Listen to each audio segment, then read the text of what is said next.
We got 1, 2.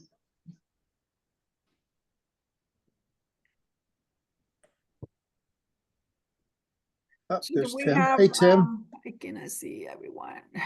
Yeah, I know. I don't. That's the problem with Zoom. Don, do Yeah. you want to do roll call? Sure. Phil DeFranzo, Timothy Hodges, Here. Catherine McKinnon, Here. Commissioner Mascara Bruno, Here. Chelsea Ross, Here. Lisa Tepper Bates, Greg Ugalde, Here. and let me just go back to Phil. It looks like he Yeah, I joined. is here. Yeah. Fantastic. And then just as a note for everyone, we are live streaming and recording this meeting. Both of those have already started. You do have a quorum in attendance for the meeting. Thank you, Don. Good afternoon, everyone. So we're gonna start the meeting for the QAP task force. So the summary of public input, Terry, are you going Yes. to give us an update, please? Yes, I am. Thank you. So we had 2 public discussion and input sessions last month. These were attended by developers, consultants, other interested parties. There was at least 1 or more general contractors that attended these sessions. And at each session, the main topics were permanent supportive housing and opportunity characteristics, the successes and challenges of both. And we also talked about the cost of construction and passive house. So at first with permanent supportive housing, or PSH, we asked the participants how they experienced the inclusion of PSH in LIHTC development, both in structuring their deals and later in operations. What could we do to improve things? PSH was described as not an easy program to run and costly operationally, but it was an important component of any development given the rise in homelessness. And this is something that was echoed by all of the developers, that they were really committed to providing PSH in the developments that they created. One thing they mentioned, though, was they would like to see the supportive services in the homeless units as deeply supported as the DDS units are. So they noted that the Department of Developmental Services model is running extremely well and includes, of course, the capital that we provide, plus the service funding and the rental subsidy from DDS. And they were looking to see if we could return to that model for PSH. They stated that there was pressure caused by a lack of service subsidies that caused significant problems operationally and challenges for the residents as well. They'd much rather that funds are made available for services that are needed to keep individuals and families stably housed. So a suggestion was made to consider an enhanced resident service coordinator in LIHTC deals. And this would be one who provided light services in-house, but then also connected the households that were in the community with, physicians or whatever other type of help they needed outside of that community.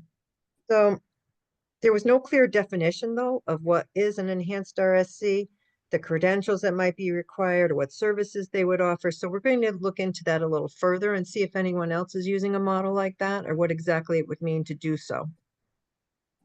And then we mentioned that the points incentives for PSH units and the points incentive for the 30% AMI units would be separated, or could be separated.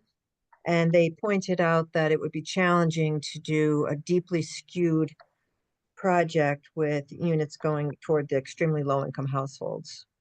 It'd be tough to make it financially feasible.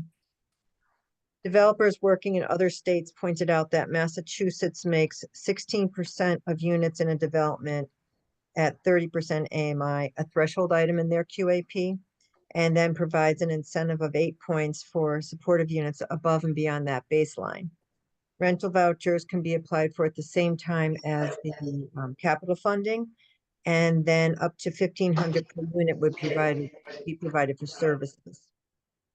New York, of course, New York is another huge state, so we can't really compare apples to apples. But New York has the Empire State Supportive Housing Initiative, and that provides up to 25,000 annually in services and operating subsidy per permanent supportive housing resident for a period of 5 years. So in summary, for the PSH units, all attending agreed that it was an important investment, but service funding and strong service providers were needed to ensure success in operations, and that we should consider utilizing alternatives such as an enhanced RSC to engage with residents, provide services, and make connections to community-based providers. We moved on to talk about opportunity characteristics and mention that the opportunity map was intended to increase housing choice for low-income residents in communities that are traditionally closed off to affordable housing. So our goal was not necessarily to move people, but to provide options. And developers were asked for their thoughts on the opportunity mapping and the measures that we have currently in place. So there was a concern expressed that the use of the map and associated 830G points works against the larger municipalities where there is arguably the highest affordable housing need. So suggestions included that the map should incentivize stabilization of neighborhoods rather than opportunity communities. Recognizing that some communities have very little affordable, unrestricted rental stock and really need LIHTC development to help address that need, it was suggested that there should be points for higher FMR communities, instead of or in addition to the opportunity areas. Overall, the thought was that we could decrease the level of points that are awarded in the opportunity characteristics and maybe increase based on need.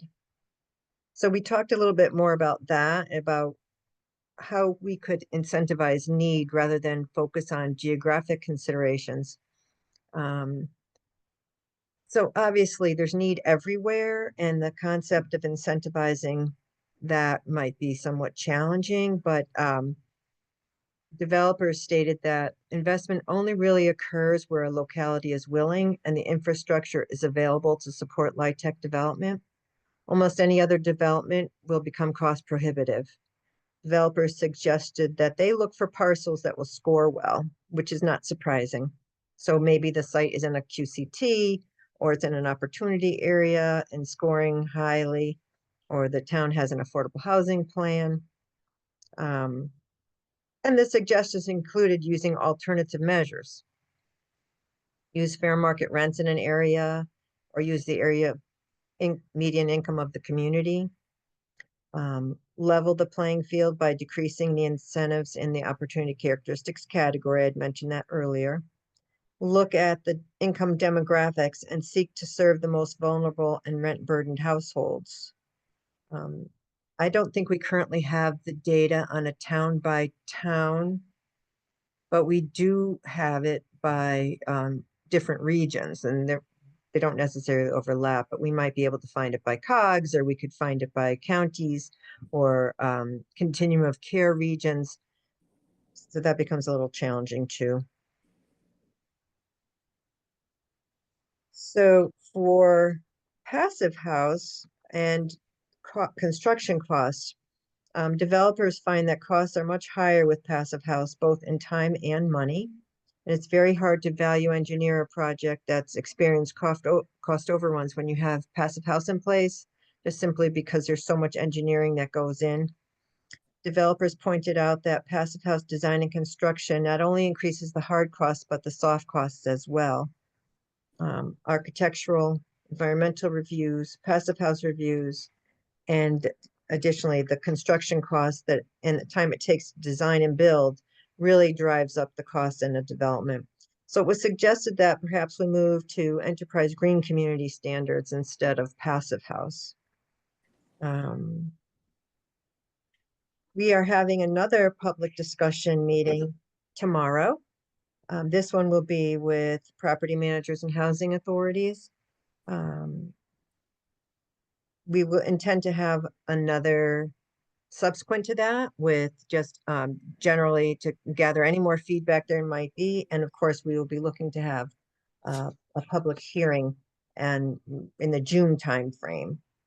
So prior to that, I imagine it would be May when we're able to share a red line with you based on feedback and comments and the discussions from this task force to see how we might improve our QAP. I'm happy to answer any questions on that. Thank you, Terry.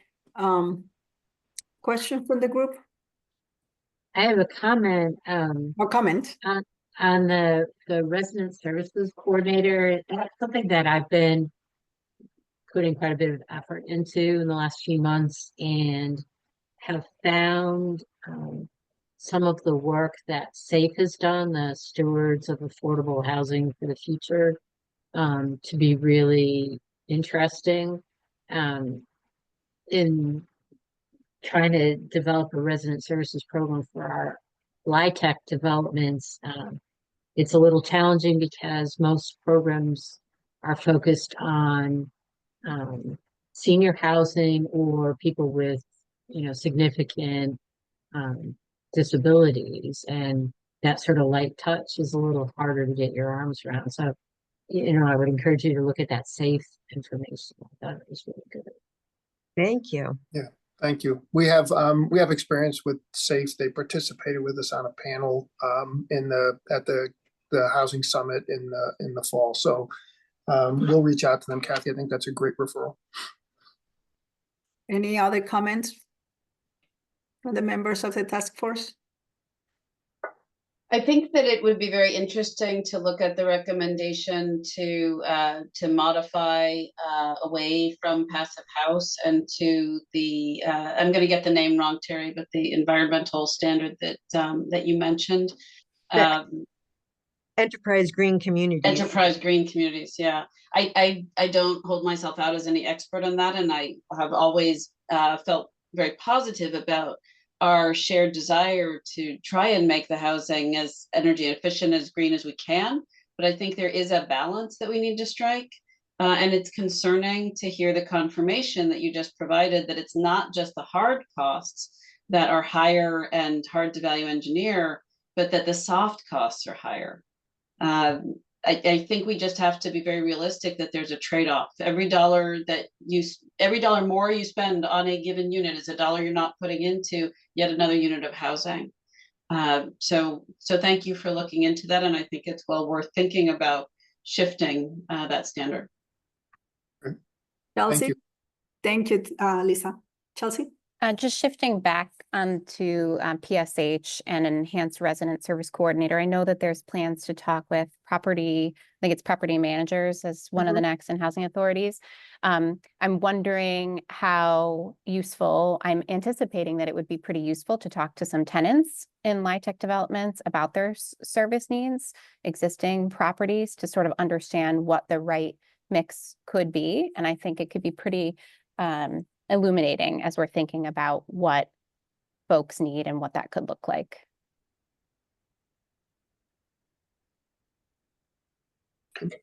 So Chelsea, you are suggesting for the staff to have a meeting with some of the residents on supportive services? Yeah, I think that would be really helpful. Terry, would that be possible? We could do an input session for residents by, they can elect to join or not, but we would invite different developments to have their residents participate. And it could very well be illuminating, because here we are trying to provide a service and we need to know what they want and what they need. So that makes sense. Thank you, Chelsea. And we could reach out to property managers through as well to see if we can set something up with the property managers. And some of the projects have existing service providers, right? Like DEMIS funded service providers that are contracted and whatnot. But I think, oftentimes we talk to people as a proxy, and if we have the capacity to talk directly to residents, that could be really helpful. Any other comments before we move on to the next item, which I do not have the agenda in front of me? It's just me with discussion points, and I want to go over. Are you ready to turn it over to me? Yep, Yes. go ahead. Good afternoon, everybody.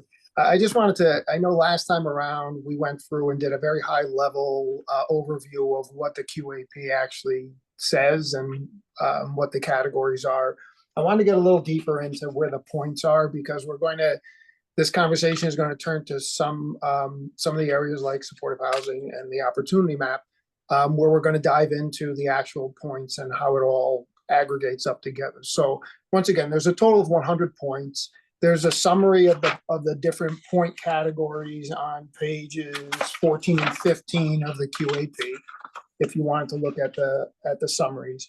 I'm just going to very quickly go through all the individual point categories so everybody can get a sense of where they all lie, because there's 100 points. We're typically seeing, scores in the, historically in the high 60s, low 70s, maybe even up to 80 that are being the successful awardee. So this will give you a better sense of where these points come from. So the first category is rental affordability. And the very first section of that is supportive housing. So commitments of 20% or more of the total number of units get 6 points, and commitments of between 10 and 20, equal to or greater than 10% and less than 20% get 2 points. All right. Households at or below 30% aggregate median income. If you're greater than or equal to 25% of the total number of units, you'll get 8 points. Between 20 and 20. Screen? Could we share a screen that showed this? Because we have it up. I mean, someone can. I cannot share my screen, but if somebody can share the QAP. Okay, let me see. I'm on page 17 of the QAP. The host should be able to Yeah. allow you to share. I Yeah. am on my iPad, so I do not have the All right. QAP. Can you? Yeah, give me 1 second. I'll get the QAP in. Okay, great. Thank you, Dawn. While Dawn's doing that, I'll keep Sure. going because we've got a lot to get through in a short period of time. So we can always come back to these. So households at or below 30%. This is a different points category than the previous supportive housing. So it's greater than or equal to 25%, you'll get 8 points. 20 to 25%, you'll get 5. 15 to 20, you'll get 3, and 10 to 15, you get 2 points. Households above 30% AMI and at or below 50. So between essentially 30 and 50. For 40% or more of the units, you'll get 7 points. 30 to 40%, you'll get 4 points. And 20 to 30%, you'll get 6 points. And then mixed income is the next category, mixed income housing. For greater than or equal to 20% non-qualified units, meaning essentially unrestricted units, you'll get 6 points, and between 10 and 20%, you'll get 2 points. For an extended affordability commitment, you'll get 2 points. And then for having a full-time on-site resident services coordinator, you'll get 2 points. And a part-time resident service coordinator, you'll get 1 point. So that's it for rental affordability. Dawn, I'm now on page 19.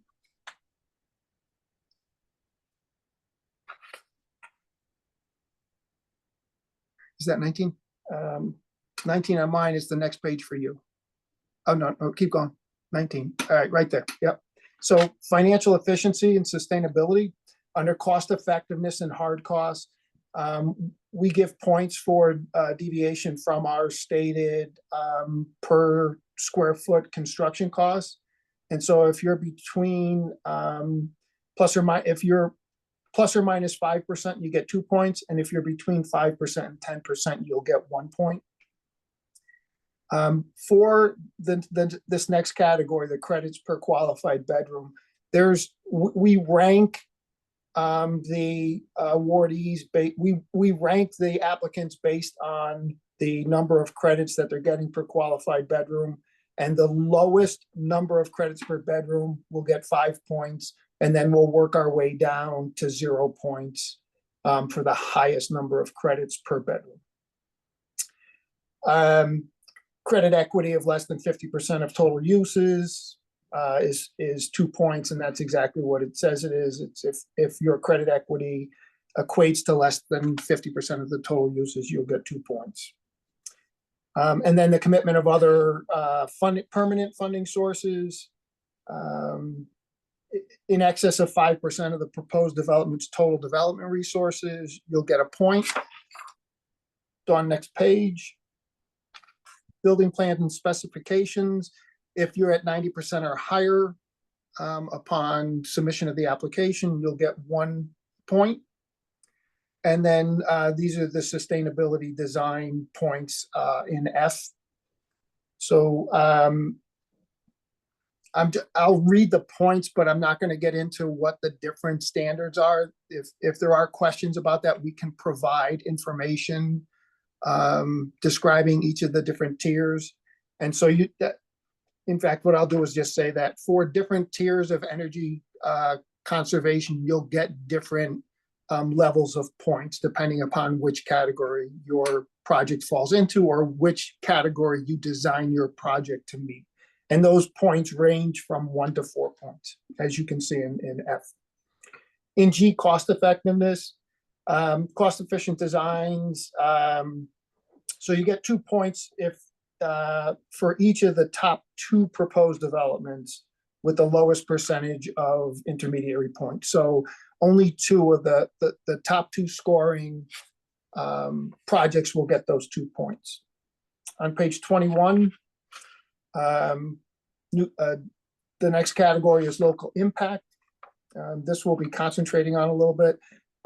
So there are priority location points that each project can receive. It's points from 1 to 5, depending upon how many of the criteria stated are achieved.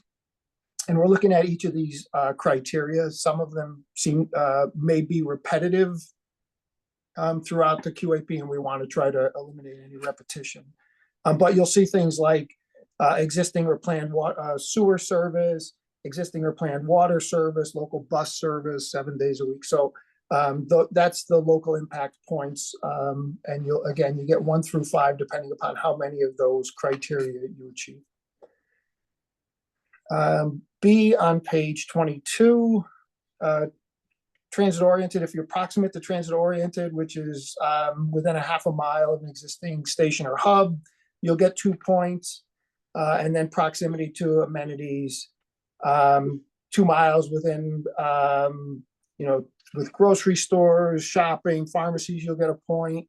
And then public amenities like local bus service, parks, things of that nature, you'll get another point. And then we have in C for family developments. So they can't be age restricted and must have mixed bedroom sizes with 50% of the units containing 2 or more bedrooms. You'll get 1 point. On page 23, Dawn, signed resident participation agreements, you'll get a point. And in E for historic adaptive reuse or brownfield development, you'll get 3 points provided that you have some form of brownfield cleanup funds committed to the project. And then if you're located in a QCT, you'll get another point. And then on page 24, this is for if you have a community revitalization, if the town has a community revitalization plan or an affordable housing plan, you'll get 3 points. Next page on 25, opportunity characteristics. So this is, we're going to talk about this in depth in a few minutes. So there's 2 essentially, and we've gone over this before, there's 2 categories here. The first is essentially if you're 830G compliant, either exempt or non-exempt. If you are non-exempt, which means you haven't achieved your 10%, the state's 10% goal, then you could get 6 points for that. If the town has already achieved its 10%, which means it's 10% or higher in terms of affordable, deed restricted or CHFA financed properties, there's 0 points. Is that based off of number of units or the percentage one? What is that? That's a Is that like- percentage, that's a percentage of the total housing stock that is either deed restricted affordable or has CHFA debt, has a CHFA mortgage on it, so that it has affordability So, restrictions in the Total, financing. total housing stock, say, it would be total units, like West Hartford has 10,000 homes, 1,000 is the 10% percentage.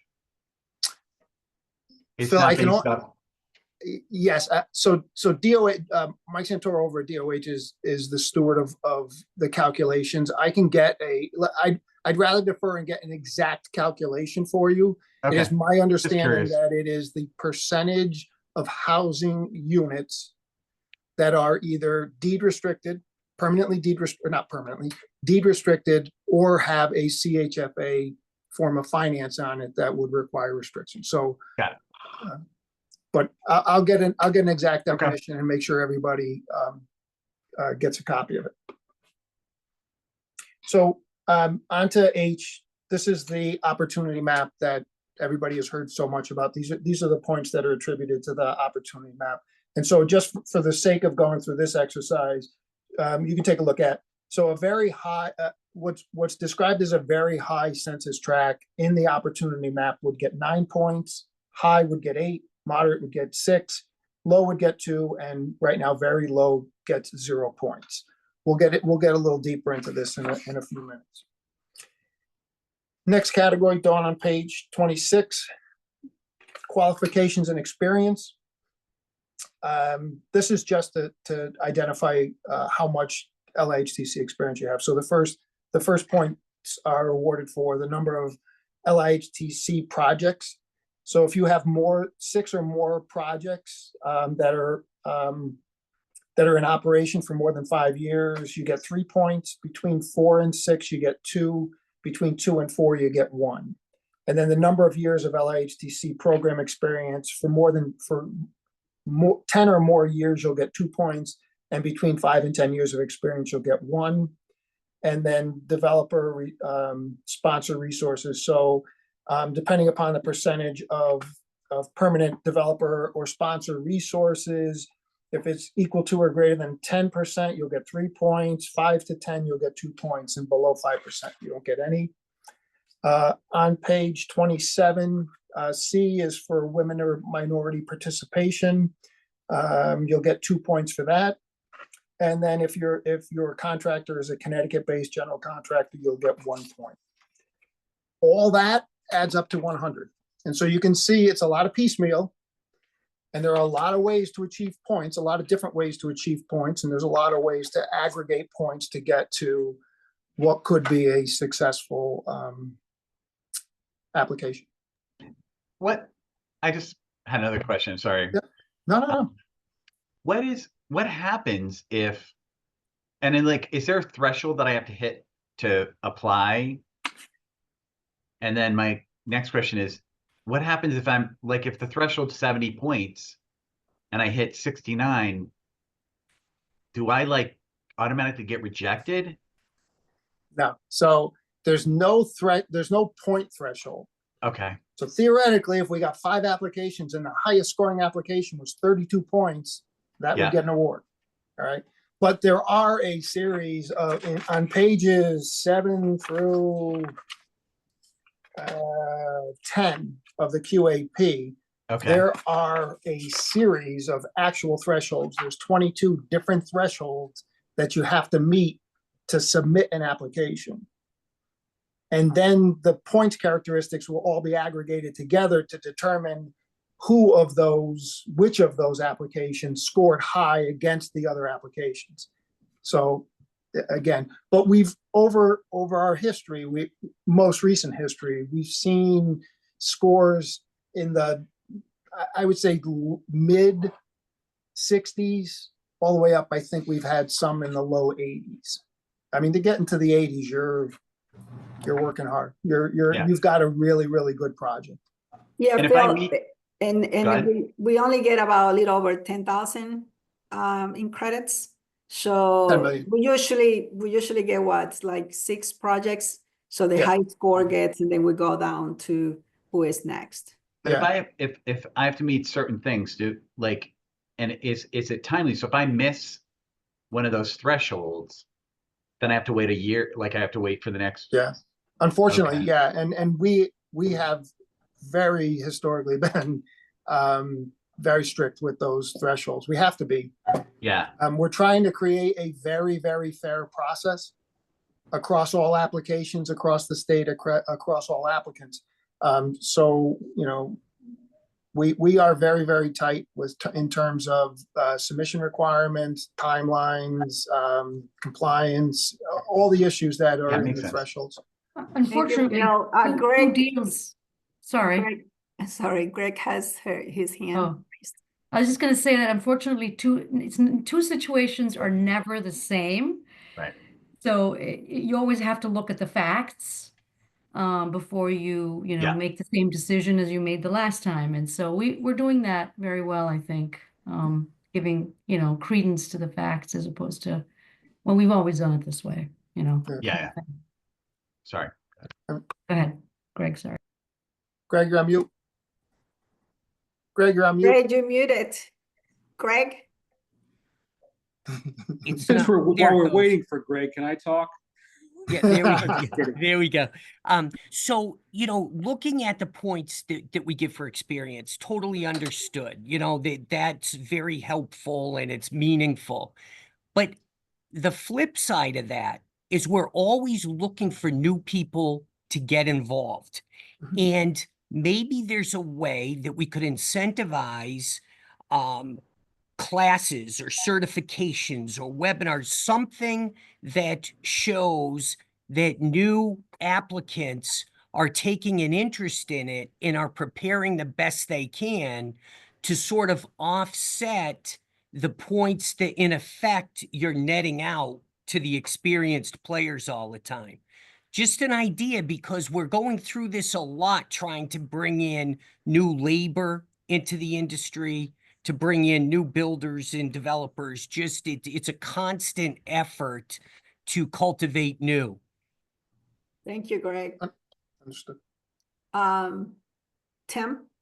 Yeah, just really quickly, and Pat, Terry, just to Phil's point, you guys can correct me if I'm wrong. I mean, this shouldn't be new to people, Phil. I mean, people have an opportunity early on to have conversations. So it's not like they're walking in the first day and applying, right? So there's a kind of like an ongoing process. So, there's, again, not like people are just kind of like walking in the first day. They do have an opportunity to get kind of guidance and feedback and before they submit or even apply. I do have a question, though. There's the section that you read, one of the last sections was about women-owned businesses.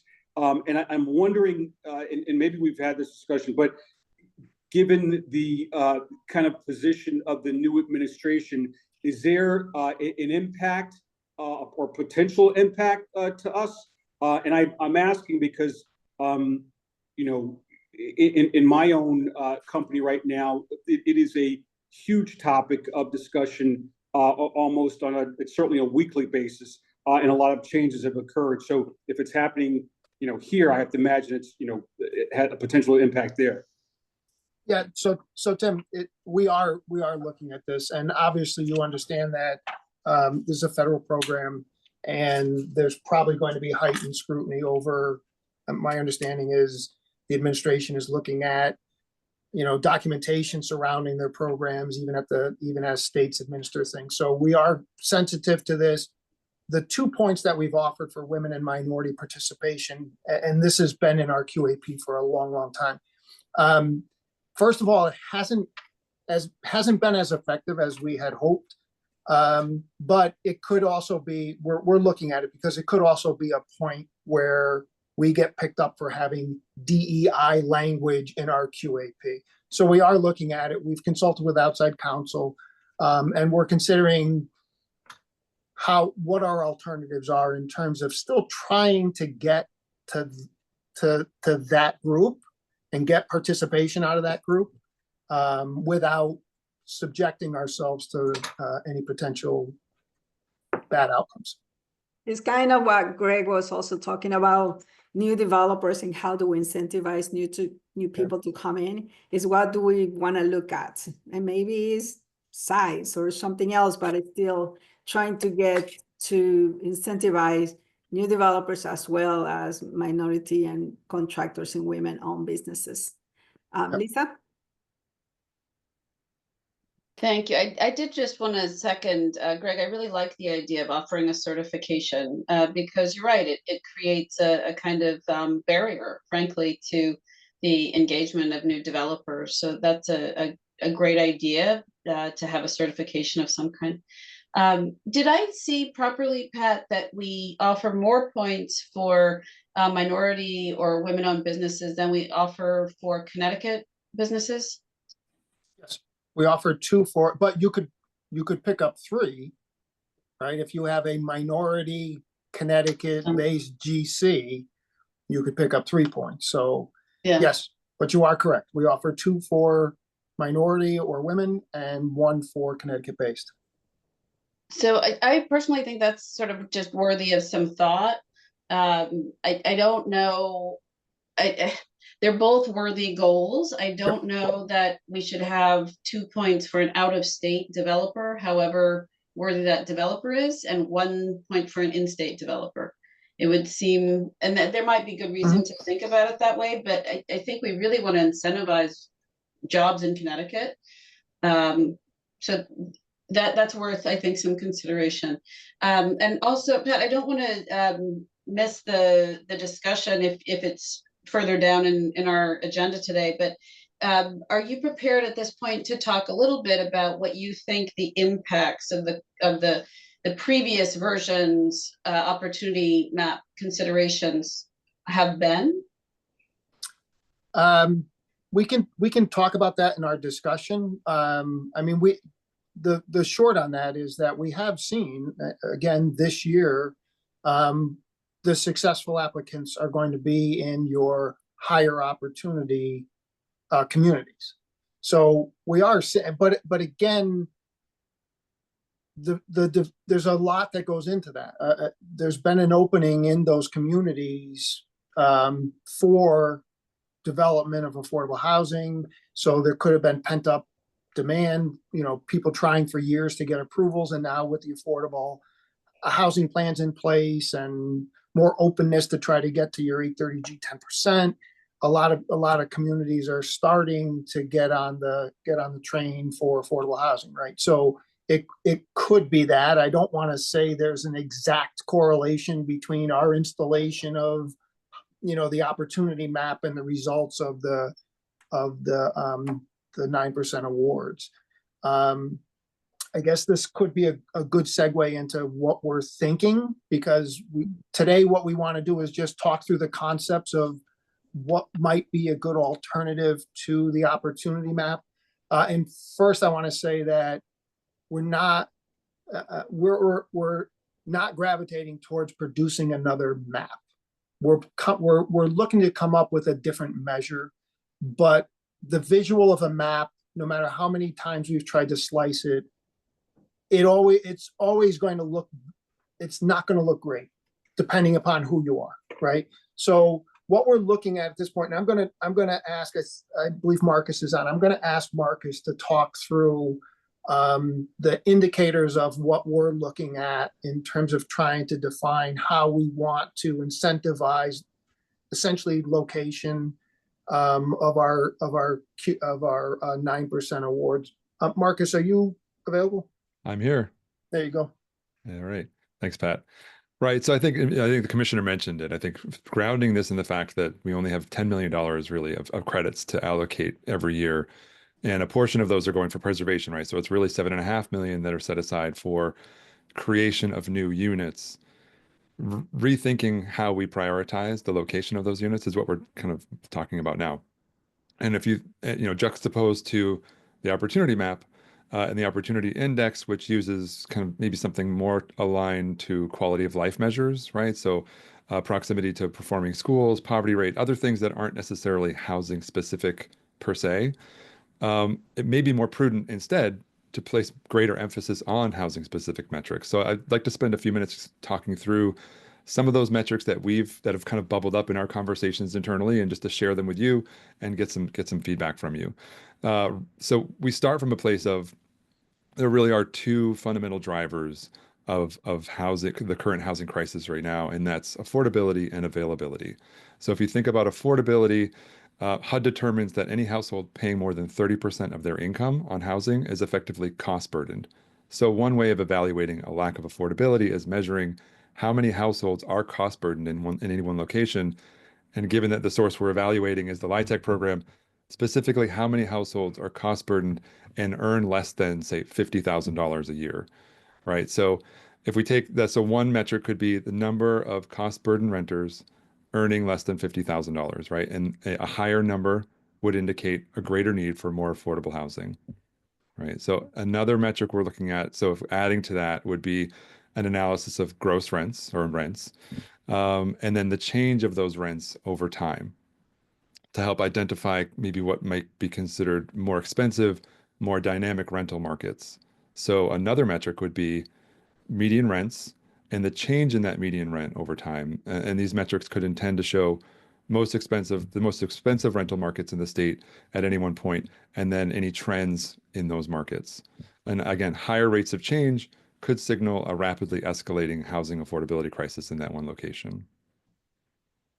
So because LIHTC's the lens we're using, we could consider a metric that attempts to kind of hone in on folks who are earning like 60% AMI rents, right? So that's the 60% of the area median income and the rent that's affordable for that household, compared to the surrounding towns. And in this case, it would be like the COG, or the Council of Governments, like that planning region that we've recently moved to. We kind of, as you recall, we moved away from counties and towards these things called COGs in an effort to more kind of consolidate planning activities at the regional level.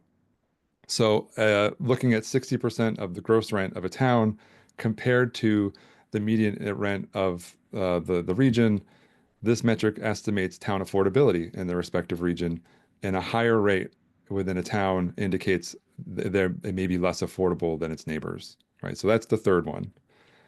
And so that's affordability. And if we think about availability of housing stock as that kind of other driver, and picking up at that last metric around focusing on folks who are at 60% AMI, a metric that evaluates the share of rental units that are affordable for households earning 60% of the area median income, could help could get a sense of like the housing stock that's available for folks in that income range.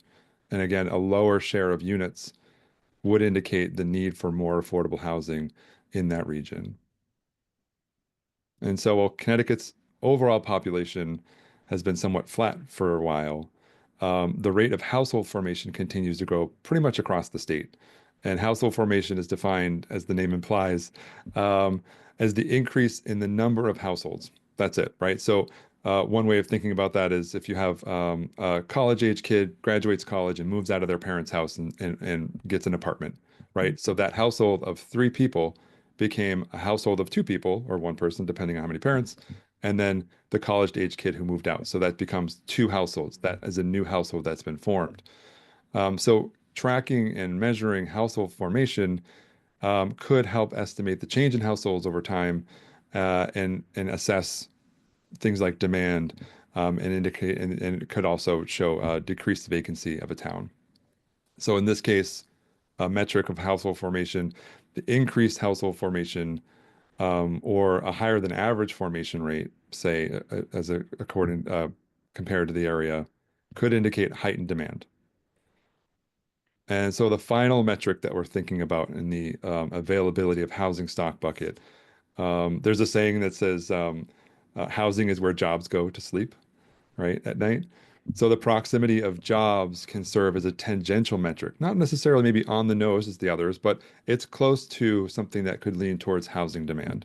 And so one metric that we could consider is jobs to population ratio. And that's simply as the ratio of total jobs in a population by town, to the population of the town. So a higher ratio would indicate could potentially indicate a greater need for housing that is near to the job opportunities in that town. So taken together, those three metrics, right? So the share of affordability, household formation, jobs to population ratio, gives us a sense of what the housing stock is needed, most needed in a specific geography. And then combine that with those affordability metrics, right? Cost burden, median rent, change in median rent over time, and then access to affordable housing for low and moderate income renters. All of that together can give us a better understanding of where this finite resource is needed most, right? So one final note on the metrics that I mentioned is all the data that I mentioned can be captured through one data source, the U.S. Census, right? Tried and true is kind of on the regular, reported out every year around the same time. Whereas compared to, say, the opportunity characteristics or the opportunity index that we've been using, it's a mishmash of different metrics that come from different sources, and it's all administered and maintained by a third party, right? So in this case, CHFA staff have access to census data and we could pull it in and build that matrix on an annual basis that we can use to inform the process going forward. So that's what I have for you, but happy to answer any questions or to kind of support any debate conversation. Any questions or comments? So that was a lot of information that I like. We'll get Yeah. it out to you, Tim. Yeah, I got it all written down. We can get you something to look at. Yeah, so I know we're short on time, so I'll just make one comment. But as I was listening to and didn't catch necessarily all of my head thoughts after each one, but some of those, particularly on the front end, I mean, at least in my mind, would love to see the numbers, but that would dramatically shift what we're thinking about. I mean, you essentially say Fairfield County with all of the, in terms of the rents going up, in terms of where population is moving, all those things. I mean, there would be a heavy emphasis there, which goes completely against, you'd have Lisa pulling her hair out because, she's saying, hey, we can't just focus in on the really expensive areas when we have opportunities in other places. So I would love to see more information. It all sounds incredibly good, and would be interested to learn more. Yeah, Tim, if I could address that, we are very sensitive to how our tax credits get spread across the state, and so we have looked at all of these indicators, and some indicators you're exactly on point. They drive points down to Fairfield County and then up along the corridor, right? But then some of the other characteristics that we're looking at don't have that effect, and they drive it to other parts. We're playing with the concept of, I think we have 6 or 7 categories. Mm-hmm. Maybe you score the top 4 of those 6 or 7 categories. There's ways that we could provide for making sure that the credits get spread out. But we'll share what information we have right now. The primary purpose of today is this would be a shift, right? We're moving from an opportunity-based concept to a needs-based concept. And then Marcus talked you through what we're thinking of in terms of need, which is really cost burden followed by availability, right? Yep. And so we just want to make sure that we're on the right track with what the task force members have as a vision for where our credit should be going. So I'd love to hear some comments on. One note on just to finish on Tim's point before we move on is that a number of these metrics are grounded in the regional COG area, so they're comparable not necessarily to a state average. It's really, we're trying to regionalize things to some degree to kind of potentially offset some of that gravity that Fairfield County might have. But sorry, go ahead. So Marcus, would it be too much work if you take a town or a city and opportunities that have scored in the high opportunities and apply, just trying to play with a couple of towns and cities that have low opportunity areas to see how that compare? That's Sure, we can do that. the interesting part to Tim's Yep. point too, is that if we saw real examples, I think it would help us go through that, because it gives us a lot of impressive ways to weigh everything. But at the end, we need to know what the results will look like too. And I think if we do some dry runs, it'll be very helpful to us. Yeah, again, we have to be careful about the results of that because we're talking about a total of what is Oh. 15 points out of 100. And the developers would shape their project differently if those points changed or those points directed them to different projects. So, but it's fair. It's a fair exercise for us to do. Yeah, because it's a lot of information that we need to process without having to see, and then I making know. a decision. This Yep. is a big decision. So Yeah. having to compare, even just to look at after 15 points, how do they distribute Sure. among, even if you do the regional approach, how would that compare between the different regions? I think that Right. that would be Yep. a good exercise for us to have it. Lisa? Thanks. The other thing I'm thinking about though is also the cost to build, and I wonder what happens if you shift the model. We have numerous challenges that we're trying to solve for, right? There's no yeah. one right answer, but I just feel an increasing urgency of creating more units anywhere at the best cost that we can. So I'm just wondering how we can also think about whether we have incentivized adequately cost-effective building, and how that fits with this. So it's really more a question than a comment, but I think that that's important. I worry a little bit about how expensive it can be to build in some areas and what the trade-off might mean. Yeah, and Lisa, some of the cities, we do have infrastructure, so where do we want to build where we have more infrastructure and is less expensive, because otherwise in other areas we have to invest a lot on infrastructure. But Pat, Right. you were going to. Yeah, I was just going to say, Lisa, we do have that. We do award additional points for, compliance with not compliance, but if you're priced within our price per square foot. I'm trying to find it. Here it is. It's in section 2 under financial efficiency, the cost effectiveness and hard cost. There's 2 points if you're within 5% of our cost standards, and 1 point for 5 to 10. Now that's across the state. We got a little pushback on that in one of the sessions, saying that we should be adjusting that for Fairfield County because it's a higher cost area. But at this point, we haven't made any. Maybe we should give them more points so that they really sharpen their pencils.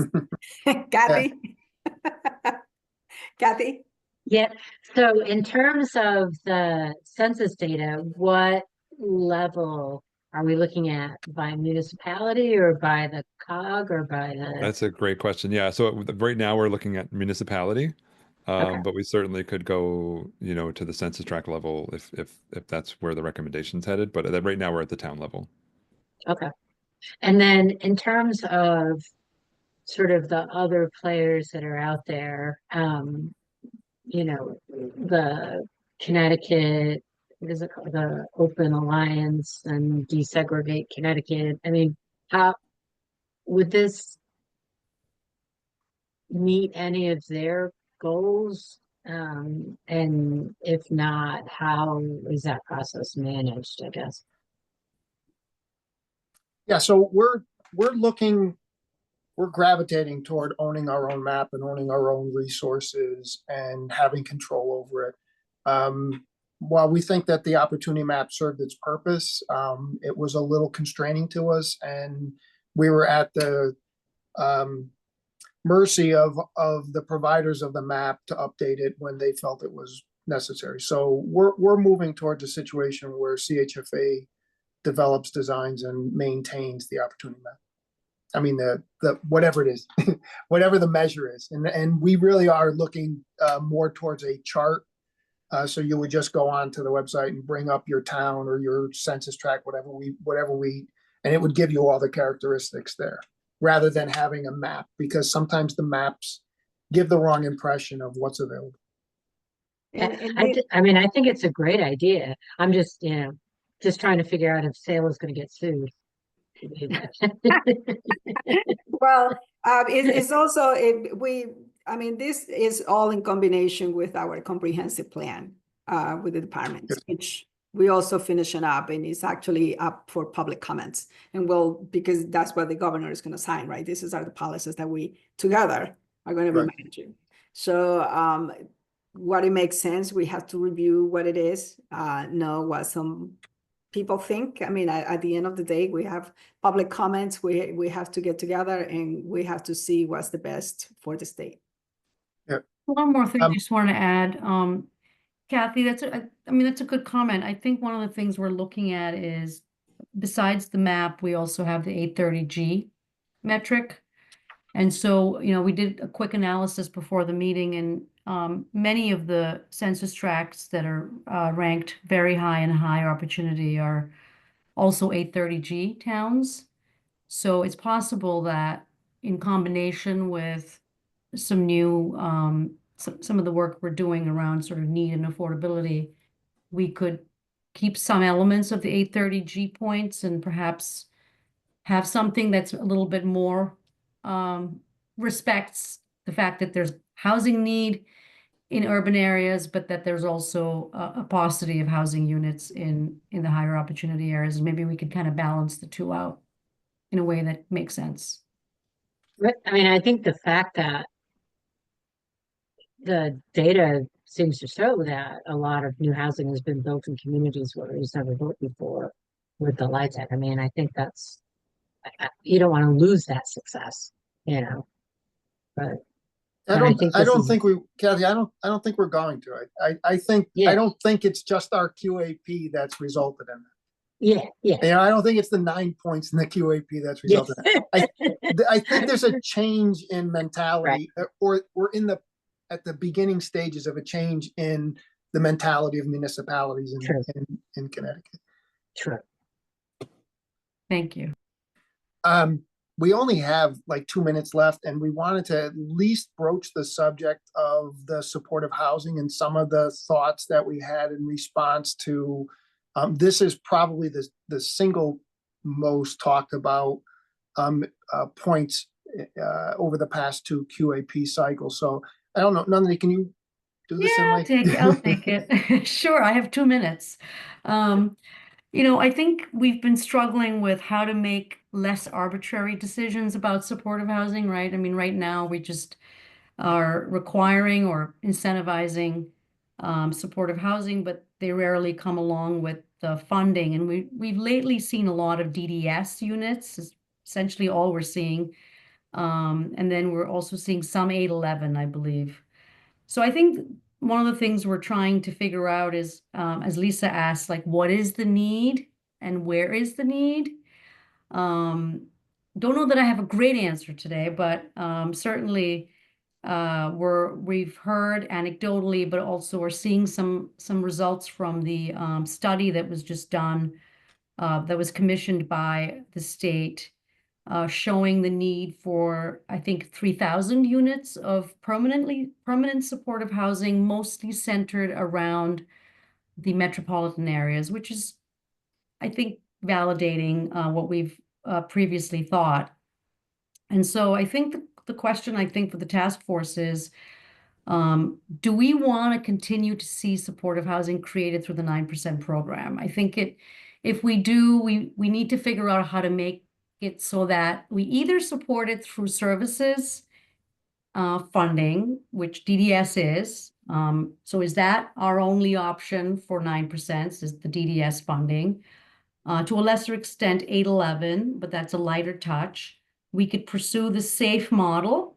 Maybe that's something that we can incentivize. And then the other option would be to look at some things that other states are doing, like we could reduce, one idea was to reduce the number of points and the number of units for supportive. Right now, I think it's 20% gets the 6 points, so we could reduce that.